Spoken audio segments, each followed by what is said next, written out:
திருமறைக்காட்டு பெருமானை நினைவில் நினச்சிக்கிட்டே படுத்துக்கிட்டு இருக்கிறார். என்ன இப்படி பண்ணிட்டோமே, நாம் இதை செஞ்சுருக்கக்கூடாதோ அப்படின்னு நினச்சிக்கிட்டே படுத்திருக்கிறார்.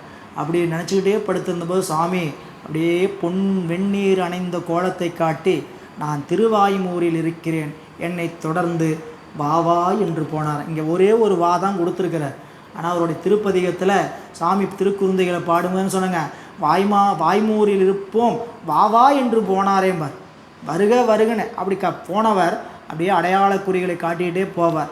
இங்கே அதை சொல்கிறார், மண்ணும் செல்வ மறைக்காட்டு மணியின் பாதம் மனத்தின் கண் உண்ணி துயிலும் பொழுது. அதாவது மனத்தின் கண் உண்ணி துயிலுன்னா நினைந்து, உண்ணிங்கிறதாங்க நினைந்து, உண்ணி இருபோதும் அடிவேணும் அடியார்தம் இடர் ஒழ்க அருளி, நினைந்து உறங்கணும். மஞ்சனே மணியுமானாய் மரகத திரளுமானாய் நெஞ்சுளே புகுந்து நின்று நிகழ்தரு நிலைவினானே, துஞ்சும் போதாக துணை எனக்காகி நின்று அஞ்சல் என்றருள வேண்டும் அவடுதன் துறையுளானே.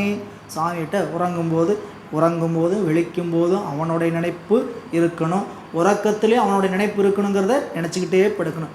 முருகா வேல் அப்படின்னு சொல்லி இரவு உறங்கும்போது இறை சிந்தனையோடு உறங்குவதை நாம் பழக்கப்படுது. ஏன்னு கேட்டிங்கன்னா இது எவ்வளோ நாள் பழக்கம் இல்லை, எவ்வளோ நாள் கடைசி வீட்டில் இப்போ இப்போ தான் இப்போ மாதிரி இருக்குது. எவ்வளோ நாள் கூட வேறு எதையாவது நினச்சி உறங்கணும். இப்போது தலைவாணி அப்படி தலையில் வச்சுக்கிட்டு அப்படி பார்த்துக்கிட்டே படுத்துட்டு இருக்க வேண்டியது. எப்போ ஃபோனை வச்சோம்னு தெரியாது, எப்போ தூங்கணும்னு தெரியாது, உறக்கத்துக்கு போனதே தெரியாது. புரியுதுங்களா? இது இயற்கைய ரீதியாகவே, அதாவது நம்மளுடைய உடல் ரீதியாகவே தவறுன்ட்டாங்க விஞ்ஞானிகள். என்ன சொல்லிட்டாங்க? உடல் ரீதியாகவே இது தவறுட்டாங்க. எனவே அப்படி இறைவனை இணைந்து துயிலும் பொழுதுங்கள் இறைவர்தாம் பொன்னின் மேனி வெந்நீர் புனைந்த கோல பொலிவினோடும் அவருக்கு அருட்காட்சி துண்ணி, அவருக்கு அருட்காட்சி புணர்த்து வாய்மூரில் இருப்போம் தொடர வா என்று அருளி பெருமான் எழுந்தருளுகிறார். அவர் திருவாய்மூரை நோக்கி செல்கிறார் என்கின்ற செய்தியை வரும் வகுப்பில் சிந்திக்கலாம் என்றேன்.